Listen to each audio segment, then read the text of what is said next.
ketika ini sedang berlangsungnya pengumuman calon PRU ke-15 bagi dua parti iaitu Perikatan Nasional PN dan juga Barisan Nasional BN. PN berlangsung di Pusat Pameran dan Perdagangan Antarabangsa Malaysia MITEC, manakala BN pula di Pusat Dagangan Dunia WTC Kuala Lumpur. Dan kedua-dua majlis pengumuman calon ini boleh diikuti di platform media sosial Astro Awani. Pelbagai spekulasi berlega berhubung pengumuman calon terutamanya melibatkan Barisan Nasional. Dan ini apabila wujudnya desas-desus beberapa nama besar dan prominent dalam parti itu digugurkan daripada senarai calon. Dan salah satu nama yang disebut-sebut digugurkan ialah penyandang kerusi ketereh Tan Sri Anwar Musa yang juga Menteri Komunikasi dan Multimedia. Dan situasi ini mungkin menjadikan kerusi yang disandang Anwar Musa itu menjadi antara kerusi panas pada PRU ke-15. Dan untuk lebih memahami mengenai situasi-situasi kerusi panas pada ketika ini atau menjelang pilihan raya umum nanti, memberi fokus kepada 4 kerusi panas iaitu Ketereh, Arau, Bagan Datuk dan juga Gombak. Tidak lain tidak bukan, rakan tugas saya Zulfitri Yusof ada informasi yang penting yang boleh diberikan kepada anda. Jasmine, sebenarnya barisan kerusi panas itu saya rasa bertambah panjang menjelang beberapa minit untuk kita mengetahui keputusan ataupun pengumuman calon-calon Barisan Nasional yang berlangsung di World Trade Center Kuala Lumpur, WTC. Namun, ini adalah antara nama-nama besar ataupun perkara yang menjadi tumpuan sejak 24 jam yang lepas. Kalau seperti saya bagi contoh, apabila Jasmine Abu Bakar mengatakan bahawa kerusi Ketereh contohnya adalah antara kerusi yang menjadi kerusi panas, ini dimenangi oleh Tan Sri Anwar Musa yang merupakan Menteri Komunikasi dan Multimedia KECOM pada tahun 2018 dengan undi majoriti yang agak selesa pada ketika itu. 4,626 undi. Dan malam ini kita akan ketahui Tan Sri Anwar Musa sebelah siang tadi beliau mengatakan bahawa tunggu dulu, jangan gelabah, jangan gusar. Kita tak tahu siapakah calon yang bakal ditandingi oleh Barisan Nasional di DUN ataupun di P26 Ketereh. Begitu juga dengan Percaturan Pakatan Harapan. Adakah mungkin dengan perseteruan ataupun adakah mungkin dengan kerjasama antara Bersatu dan juga Perikatan Nasional, Bersatu dan juga PAS, Perikatan Nasional mampu untuk menampilkan calon yang lebih dominan ataupun mungkin lebih seksi untuk menang kerusi ini. Namun begitu, Pakatan Harapan pada Jumaat lepas sudah menamakan pun calon yang berusia 53 tahun iaitu Rahimi Muhammad di DUN ataupun di P26 Ketereh ini. Ini kerusi panas kerana desas-desus itu, kerana Tan Sri Anwar Musa adalah antara heavyweight ataupun nama besar dalam Barisan Nasional. Tapi adakah beliau akan dicalonkan atau tidak? Kita akan ketahui pada malam ini. Kerusi kedua yang menjadi kerusi panas adalah P03 Arau. Nun jauh di negeri yang kecil sekali, tetapi pergolakan politik ataupun suhu politik ini, Jasmine, mungkin agak panas apabila viral ataupun tular visual yang menunjukkan bahawa bilik gerakan Barisan Nasional ditutup sejak semalam. Dan ini diakui sendiri oleh penyandang kerusi parlimen ini iaitu Menteri Caretaker, Menteri Wilayah Persekutuan, Datuk Seri Syahidan Kasim, di mana beliau kata ini pertama kali bilik gerakan ditutup semalam.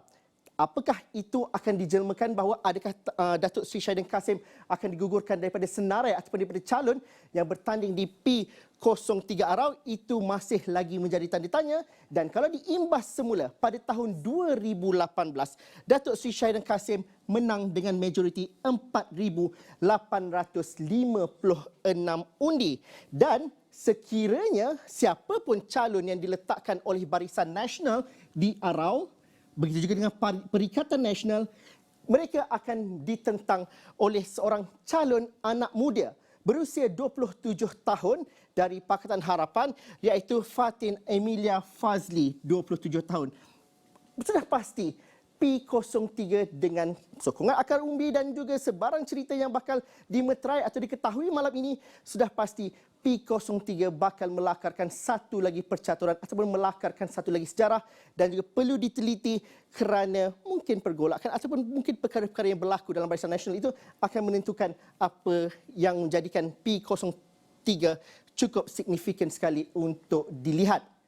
Selain daripada P03, sudah pasti kita melihat kepada kerusi yang disandang oleh Presiden UMNO dan juga pengerusi Barisan Nasional, Datuk Seri Ahmad Zahid Hamidi, yang hampir pasti akan menangi ataupun hampir pasti mempertahankan kerusi ini. Tapi masih lagi jadi tanda tanya.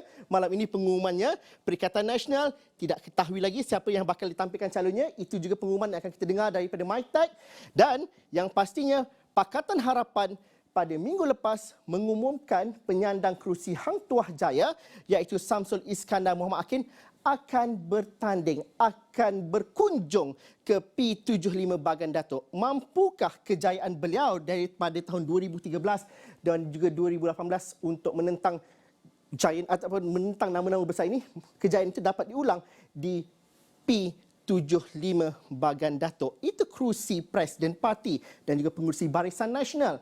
Kalau beralih kepada apa yang berlaku di MyTech pada malam ini juga, kita menyaksikan antara kerusi yang menjadi tumpuan dan juga kerusi yang menjadi satu perkara yang paling signifikan untuk kali ini ialah kerusi di Gombak. Di mana kalau dilihat, di Gombak akan menyaksikan pertentangan antara Datuk Seri Azmin Ali dan juga menentang dengan saudara Menteri Besar Selangor, iaitu Datuk Seri Amiruddin Syahari. Dan ini adalah pertentangan ataupun kerusi yang menjadi kerusi panas kerana pertamanya ini melibatkan dua bekas Menteri Besar Selangor dan juga bekas Menteri Besar Selangor.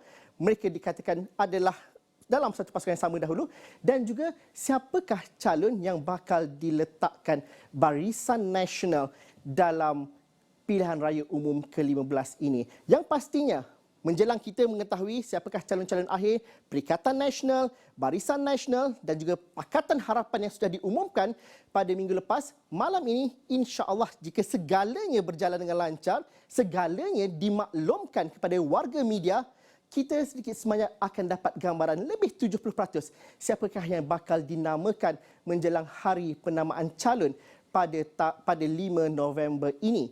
Dan yang pastinya Jasmine, kalau dapat kita di Astro Awani juga, kita tanyakan jugalah kepada para penonton kami, pengguna media sosial kami menerusi undi.astroawani.com. Kita tanyakan, adakah anda mahu parlimen kita dibarisi oleh muka-muka baru? Dan itu anda boleh lakukan di Astro Awani, undi.astroawani.com. Dan ini adalah dapatannya, di mana adakah anda setuju bahawa parlimen penuh dengan MP ataupun ahli parlimen muka baru? 75% kata, ya, mereka bersetuju. Parlimen perlu dipenuhi dengan muka-muka MP baru. 17% kata, tidak. Manakala 8% kata, tak kisahlah MP baru ke MP lama ke, mungkin mereka menganggapkan kena buat kerja. Itu antara perkara yang dikongsikan ataupun akan diketahui pada malam ini. Dan Jasmine Bakar, selepas Awani 745 Sinar Awani ini, Astro Awani juga akan mengikuti secara rapat apa yang berlaku di dua lokasi ini, WTC Kuala Lumpur dan juga MyTech, untuk kita mengatur dan juga menganalisis bagaimanakah orang-orang politik meletakkan calon-calon wakil rakyat untuk dipilih lebih 21 juta pengundi pada 19 November nanti, Jasmine. Buat kata Zul, panas makin panas. Hari ini adalah giliran Barisan Nasional dan juga Perikatan Nasional. Untuk pengetahuan anda semua juga, besok dan lusa juga panas, Zul. Kerana esok kita ada GRS Barisan Nasional akan mengumumkan calon-calon mereka di Sabah, dan pada lusanya pula GPS pula akan mengumumkan calon-calon mereka. Jadi makin lama makin panas, menanti kepada penamaan calon pada Sabtu ini, Zul.